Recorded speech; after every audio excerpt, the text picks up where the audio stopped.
Antes de meternos dentro del estudio de impacto ambiental propiamente dicho, quería mencionar que la universidad viene desarrollando este tipo de consultorías ambientales desde el año 94, comenzando inicialmente con la industria hidrocarburífera y minera, porque en ese momento eran las únicas que tenían legislación ambiental, principalmente nacional. Entonces, para poder realizar estos trabajos, la universidad tuvo que inscribirse en cada uno de los registros de consultores ambientales. Por eso que desde el año 97 se encuentra inscrito en la Secretaría de Energía de Nación, en la Secretaría de Minería, en la Secretaría de Ambiente y Desarrollo Sustentable.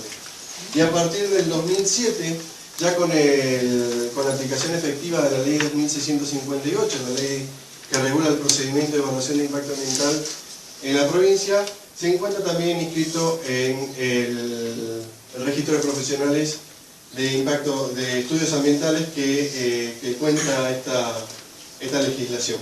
Pasamos a la siguiente. En diciembre del 2012 fuimos convocados por la Municipalidad de Calafate para trabajar en el estudio de impacto ambiental del nuevo relleno sanitario. Se generaron las primeras conversaciones y en marzo del 2013 se hace efectivo, digamos, este trabajo.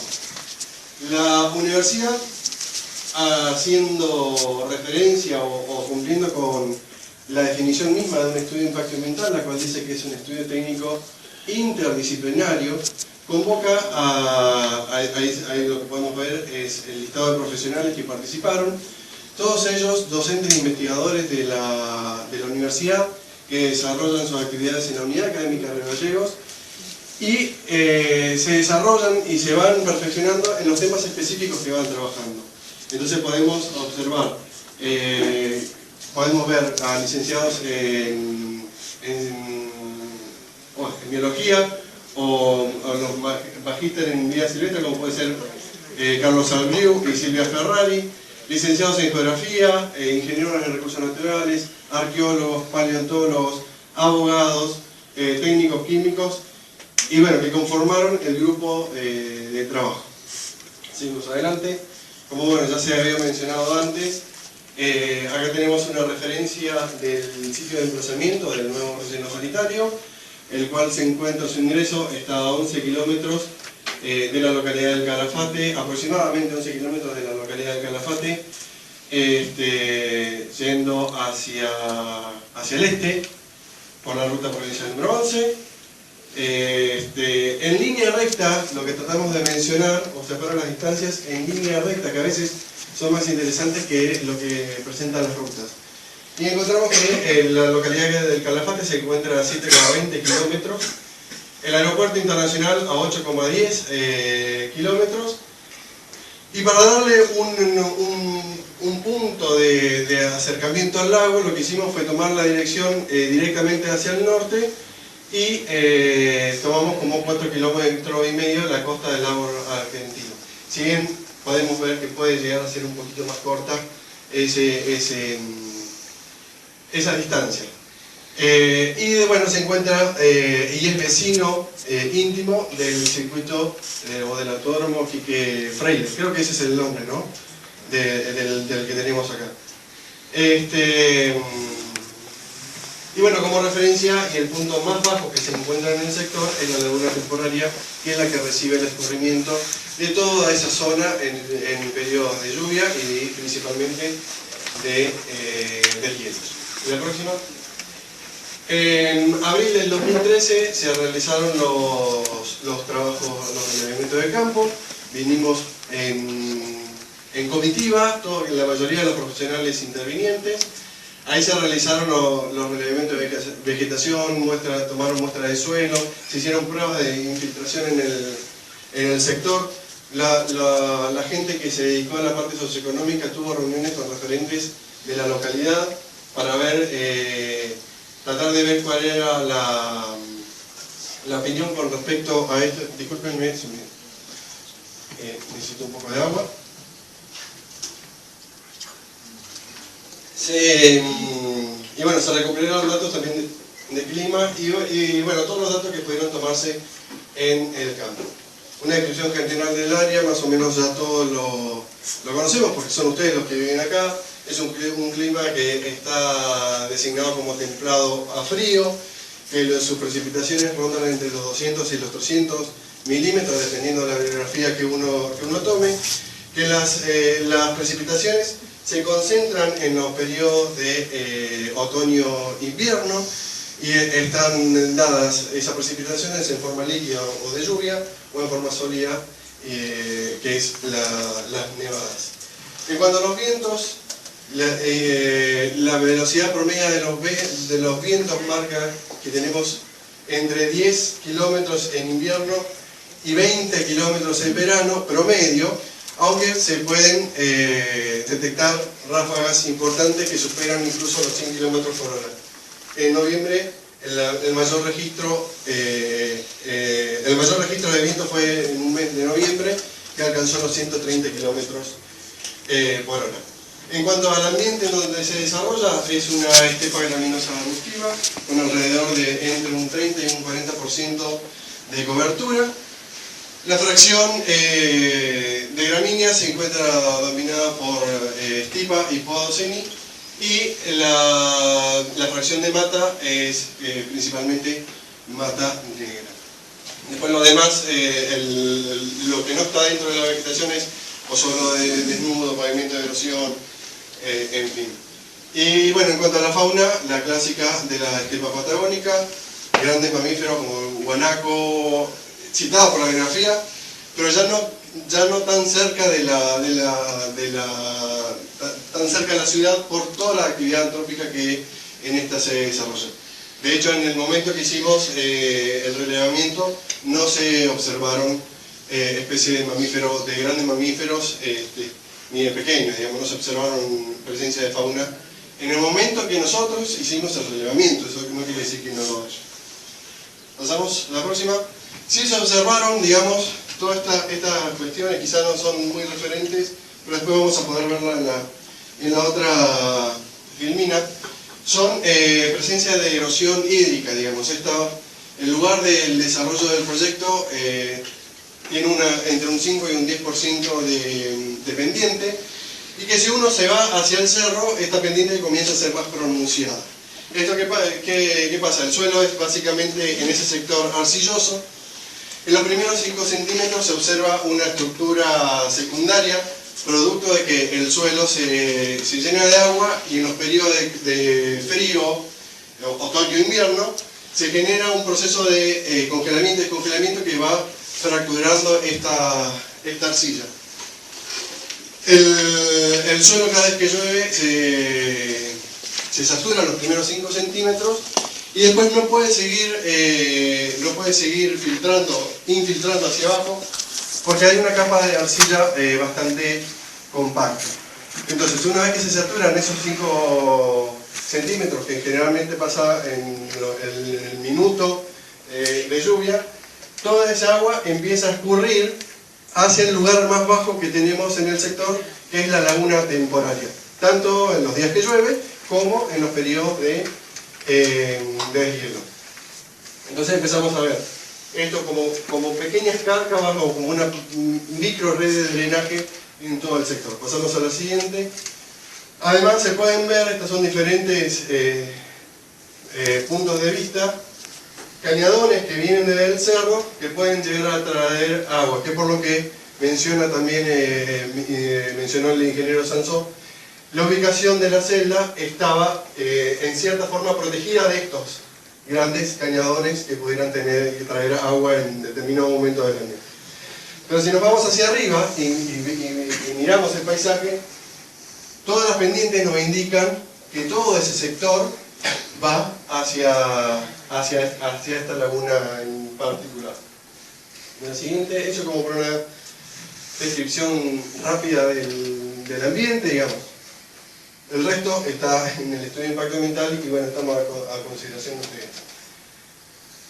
En cuanto a la identificación de impactos ambientales, la universidad lo que sigue es la metodología propuesta por Conesa Fernández Pítora, el cual nos indica que esta identificación se realiza a través de matriz de Leopold modificada, que no es ni más ni menos que un cuadro de doble entrada, en donde las columnas incluimos las acciones que pueden generar algún tipo de impacto sobre el ambiente, y en las filas los factores que pueden llegar a recibir estos impactos. Y después lo que se hace es analizar celda por celda para ver si hay o no relación. En general, después lo vamos a ver, no está toda la celda pintada, sino que hay se hace una identificación de cada uno y una evaluación de cada una de las acciones que se plantean. Hacemos dos tipos de matrices, una de identificación, que es esto de identificar las relaciones en cada una de estas casillas, y ya en ese momento lo definimos entre positivo y negativo. No está en esta presentación, pero sí está en el estudio. Y después, en esos celdas que se identificaron impacto, algún grado de impacto, se lo evalúa según las 13 cualidades de ese impacto. Entonces vamos a evaluar si es positivo o negativo, vamos a evaluarlo por la intensidad, por la extensión, por la persistencia, por el momento de manifestación, y vamos a ir asignándole un valor, que a través de una fórmula propuesta por el autor, es el resultado que se pone en la matriz. Bueno, acá dice matriz de importancia del impacto de la etapa de construcción. Esto se realiza para ambas etapas, de construcción y operación. Además, el autor propone, no sé si se alcanza a ver desde ahí, el autor propone este ranking, digamos, de impacto, en donde dice que si el resultado está entre 13 y 25, el impacto es bajo o tolerable, entre 26 y 50 es moderado, entre 50 y 75 es alto, y mayor de 75 es crítico. Entonces, bueno, como habíamos mencionado, el resultado de la fórmula lo encontramos en cada una de las celdas.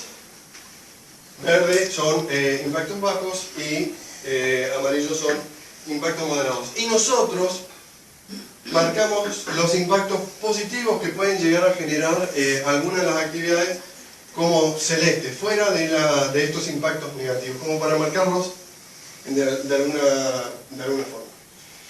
Vamos a ver van a ver, si ven el estudio de impacto ambiental, una última columna en donde es la suma aritmética de cada uno de estos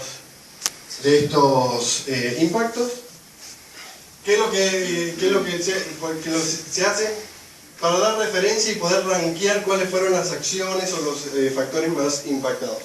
Entonces, que yo diga que el relieve fue afectado en menos 60, como está en este caso, no sirve de mucho si no está contextualizado en esta matriz y en estos valores. Entonces, y lo mismo vamos a ver en la última fila, que son la suma también de las filas. ¿Qué es lo que nos indican? Estos resultados nos indican cuál es de alguna forma la afectación de todo el proyecto a cada uno de estos factores que fueron evaluados. Y las filas, el resultado de las filas es cómo cada una de estas actividades fueron afectando al ambiente en general. Entonces pasamos a la siguiente. Como resultados más importantes podemos ver que el paisaje es uno de los más afectados. Es un lugar donde hasta hace un tiempo no había nada, y va a haber en la etapa de construcción movimiento de suelo, movimiento de maquinaria, movimiento de personal, construcción, en fin. La gente eso lo va a poder apreciar. No apreciar, sino a ver. En cuanto a... Y bueno, después resultaron como el suelo en su actitud ecológica y el agua superficial como los mayores factores impactados, en función de que va a haber mucho movimiento de suelo que se va a tener que generar, ya lo mencionó, para la construcción de caminos, para la construcción de la planta, para la construcción de las trincheras, y después posteriormente vamos a ver cómo se ve afectado o no en la etapa de operación. Y el agua subterránea, en función de que en el proyecto va a haber que plantear, y de hecho ya se hizo, alternativas para que este agua subterránea, este agua superficial, que sale por escurrimiento, que va de escurrimiento de las partes más altas hacia la laguna, no ingrese al proyecto. Entonces va a haber una canalización y después un vuelco sobre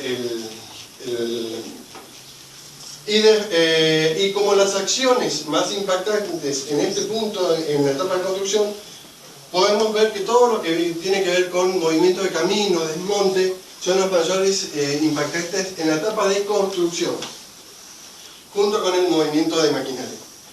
Lo que sí resulta netamente positivo, quizás no en el corto plazo, pero sí en un moderado o largo plazo, es toda la forestación que se plantea para tratar de reducir el impacto visual que hay desde los diferentes lugares de la ruta, principalmente hacia el emprendimiento. Pasamos a la siguiente, y la que vemos acá es la batería de etapa de operación. Básicamente, mientras esté funcionando el relleno, es el relleno el que va a generar va a generar potenciales mayores impactos. La afectación, el paisaje y el uso del valor del suelo se van a ver disminuidos porque, bueno, está funcionando un relleno sanitario en el lugar que antes no estaba, y la calidad edáfica y el agua superficial nuevamente vuelven a ser los mayores afectados. ¿Por qué? No se le va a construir un techo al relleno sanitario. Va a haber agua superficial o agua de precipitación, que es la denominada superficial, que va a entrar al relleno y que se va a transformar en lixiviado. O sea que vamos a tener un agua que no estaba prevista, que no es generada por el residuo, pero que va a pasar por ese relleno sanitario y va a generar el lixiviado que después posteriormente será tratado como lo mencionó bien el ingeniero. Y las principales actividades que vemos o que determinamos con esta metodología nosotros, que son las que más generan impacto, bueno, es la excavación, porque a medida que vamos rellenando una trinchera que ya fue construida, tenemos que ir generando las otras para poder ir trabajando, o sea, porque la trinchera que generamos en la etapa de construcción se va llenando y necesitamos ir preparando las otras a medida que vamos trabajando sobre ese relleno sanitario. La disposición de los residuos es impactante en sí, porque genera diferentes impactos o muchos moderados impactos en diferentes factores. Por ejemplo, va a haber generación de olor, va a haber generación de vectores, moscas, probablemente, roedores, también probablemente en ese sector. Son asociados, digamos, la mosca y los roedores están asociados a la generación o al relleno sanitario. Y después, un punto crítico que nosotros detectamos es la posibilidad o la ocurrencia de que ese relleno sanitario, por alguna razón climática o social, se vea afectado en su ingreso, o sea que los camiones no puedan llegar hacia ese sector. En ese momento, la municipalidad va a tener que tener un plan de contingencias para poder acopiar los residuos temporalmente en un lugar llamado de sacrificio y después poder, una vez que se pueda acceder a ese relleno sanitario, poder llevar toda esa basura que se acopió en ese periodo de tiempo hacia el relleno sanitario y poder continuar con la gestión correcta de los residuos sólidos urbanos. En conclusión, digamos, el relleno sanitario tiene impactos negativos, eso nadie lo puede discutir, pero son en su mayoría mitigables con pequeñas acciones y con buen manejo de los residuos sólidos urbanos. A pesar de tener impactos irreversibles, digamos, porque hacer la trinchera, hacer la impermeabilización de la misma, disponer los residuos ahí, es un impacto, termina siendo un impacto irreversible.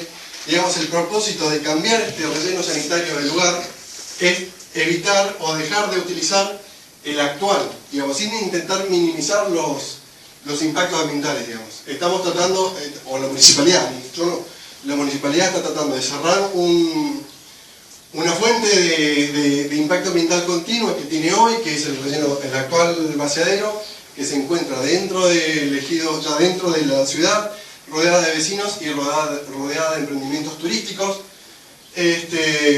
hacia otro sector que esté mejor preparado. Y bueno, en cuanto a la evaluación del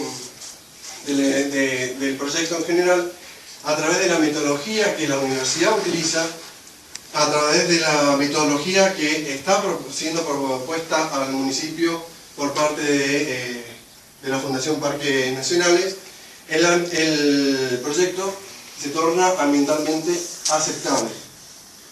Estará en nosotros después generar el interés y ver que lo que se plasmó tanto en el día de hoy como en los estudios técnicos que realizamos y los proyectos sean realizados correctamente. Muchas gracias.